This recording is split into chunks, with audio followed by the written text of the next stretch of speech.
delete. That's not the sentence. That's just waiting for the verdict, y'all. And if found guilty, the minimum sentence for each charge is 5 years. With multiple charges, we're talking about a decade or more in Filipino prison. No, he was born in Russia, lived in Ukraine for a while. He moved sometime as a child.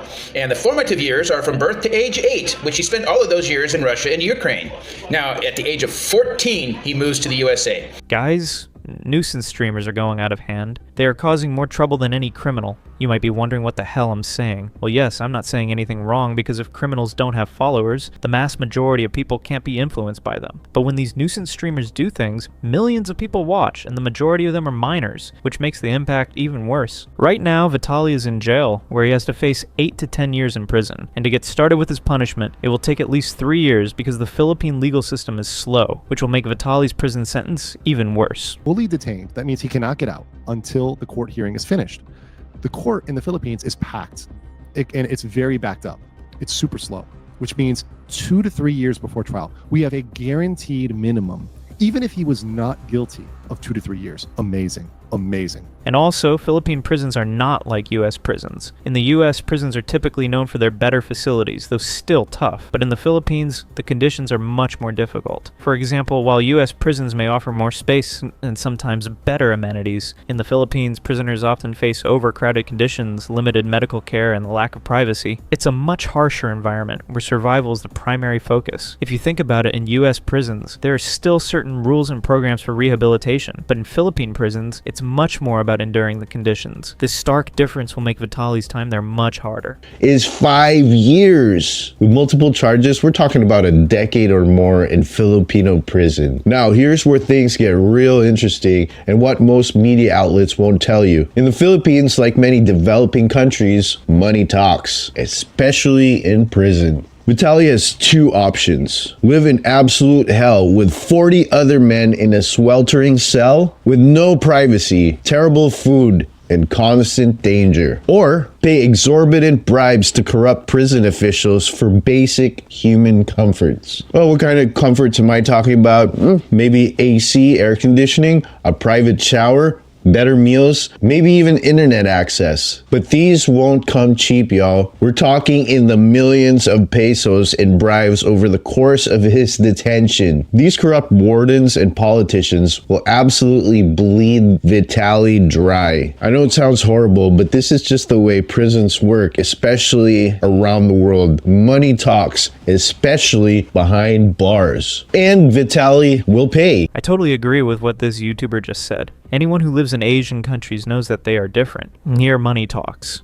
People like Vitali, who think he'll be in serious trouble, might find things playing out differently. Why? Because this guy has a YouTube channel, Vitaly'S TV, which once upon a time was the biggest YouTube prank channel. He got billions of views from that alone, earning at least $7 million. With brand and sponsor deals, he probably earned over $15 million just from YouTube. That means he has money, and he comes from powerful backgrounds in Russia and America. So guys, I have one question for all the Filipinos watching this video, or everyone in general. Do you think Vitali will buy the justice system with money, or will he surely face prison and punishment, which he deserves? Let me know your opinions in the comments. And here in this video, one guy explained how Vitali is actually ruining America's reputation for his behavior, even though he wasn't born in America. No, he was born in Russia, lived in Ukraine for a while. He moved sometime as a child. And the formative years are from birth to age 8, which he spent all of those years in Russia and Ukraine. Now, at the age of 14, he moves to the USA. So his formative years were all done in Russia and Ukraine. So calling him a Russian vlogger is more accurate than calling him a Russian-American vlogger. It tends to be that people want to put the American on there so that they can do the blame America first. It's America's fault he did what he did. No, it's his fault he did what he did, and his formative years were done in Russia and Ukraine. So in other words, his behaviors, his attitudes were developed while living in Russia and Ukraine, not while living in America. So please, stop blaming America first. I mean, why else do you want to blame America? Just stop blaming America first. Blame people for their own actions. You know, America's done good things, America's done bad things. There's good Americans, there are bad Americans. Quit blaming America first, and any bad thing that happens, quit trying to somehow tag America onto it. This vlogger that did what he did here in the Philippines, he was Russian. End of story. There's no way to say that any American influence caused him to do what he did because his formative years were done in Russia and Ukraine. End of story. And by the way, as I mentioned in my previous video, many of Vitaly's crew members who helped him during those nuisance streams have already been arrested, except for one, his cameraman. Yep, the main guy behind the camera who filmed everything is still out there. Even after weeks have passed, the Philippine police haven't managed to catch him. That's honestly disappointing. Because if they had arrested him, it would have sent a strong message. If you help foreigners harass your own people, you'll face consequences too. But here's where it gets shady. Every time I mention this cameraman's name or try to show his face, he throws false privacy complaints. He thinks if people like us don't call him out, the heat will cool down, and after a few months he will just disappear. No punishment, no justice. But guys, do you think the Philippines will really forget what he did? Do you believe he'll walk away that easily? Now, I'm not an expert on the Filipino legal system, but one of our subscribers told us something really disturbing, that people like Vitaly, and even his cameraman, could bribe high-ranking officials and escape the punishment they deserve. If that's true, that's heartbreaking, because the Philippines showed real courage by arresting Vitaly, and if they let this slide now, if they let his crew off the hook, that victory will mean nothing. So I want to hear from you. Do you believe the Philippines will actually serve justice, not just to Vitali, but to everyone involved, including that unarrested cameraman? And if anyone watching this knows any info about the cameraman, drop it in the comments. Let's not let this guy vanish in silence. Right now, streamers and YouTubers from various ethnic backgrounds are creating such a toxic environment on the internet that it's actually damaging the reputation of the USA. Whether they're foreigners or Americans themselves, this new wave of nuisance streamers is putting the entire streaming and content creation industry at risk. Take Joshua Block, for example, a streamer so notorious that he was deported even before entering Dubai. I've been awake for almost 48 hours now. Honestly, I might die of sleep deprivation. Wish me luck.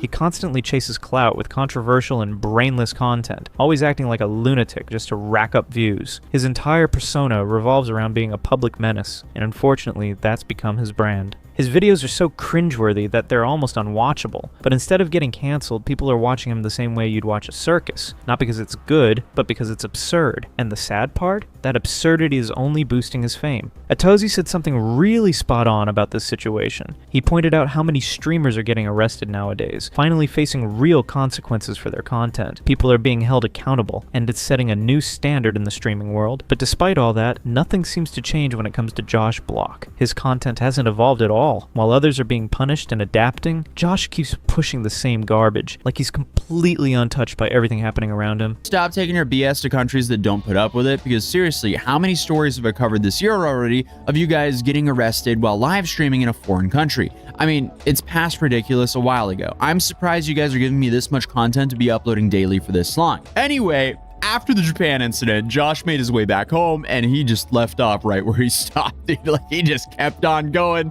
Same old, same old. Because Josh originally got on my radar after the stuff in Japan, which is why I did my full look into him on my video. And what I found was an absolute dumpster fire. Josh started making content in 2019 with videos like this. My first viral video was when I ate crickets a few years back. Yo, exotic food check.